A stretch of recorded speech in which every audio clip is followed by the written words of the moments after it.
In today's video, I'm going to teach you duplicate of sample board. We're going to walk through how to duplicate a Trello board, choose where the copy lives, decide what to include, set the visibility, and confirm the new board. I'll narrate the entire flow so you can follow along in one pass. Start by opening your browser and heading to trello.com.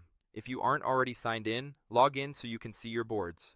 From the Trello home screen or sidebar, click on Boards. This opens a view of the boards you can access. Find and open the sample board you want to copy. We'll use that as the source for our duplicate. Inside the board, look toward the top right for the three-dot menu in the board header. Click that to open more options. In the menu that appears, select Copy Board. This brings up the copy dialog where you'll set up all the details for your new board. First, give the copy a clear title. You can keep Trello's suggested name or type your own.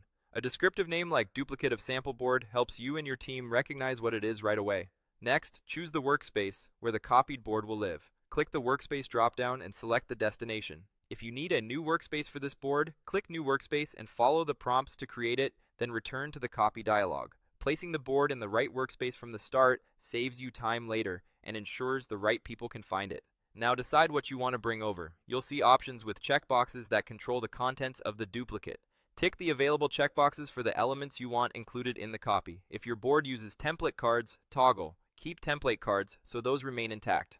Use the other checkboxes to include the parts of the board you need. For example, you might keep all cards and structures if you're cloning a workflow, or deselect certain items if you just want the framework. Take a moment to review these options. This is where you tailor the copy to your purpose. Set the visibility next. Click Change Board Visibility to open the options. You can set the new board to private so only you or invited members can see it, which is great when you're still drafting. You can also choose Workspace Visibility to make it accessible to everyone in the selected workspace, which is helpful for team collaboration. If you want the board to be visible publicly on the web, select Public. Trello will ask you to confirm this choice. Click Yes, make board public to proceed. Keep in mind that public boards can be viewed by anyone with the link, so only use that setting when you're comfortable sharing the content externally and you have the right permissions to do so.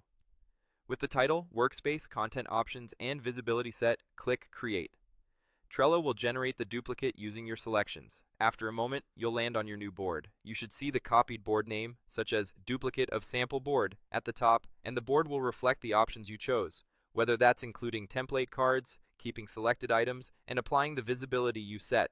At this point, take a quick tour of the board to verify everything looks right. Check that it's in the correct workspace, confirm the visibility badge in the header matches your choice, and ensure the cards, lists, and any template items you opted to keep are present. If you notice anything you need to adjust, you can always revisit board settings, update visibility, or fine-tune board content after creation. That's the complete process.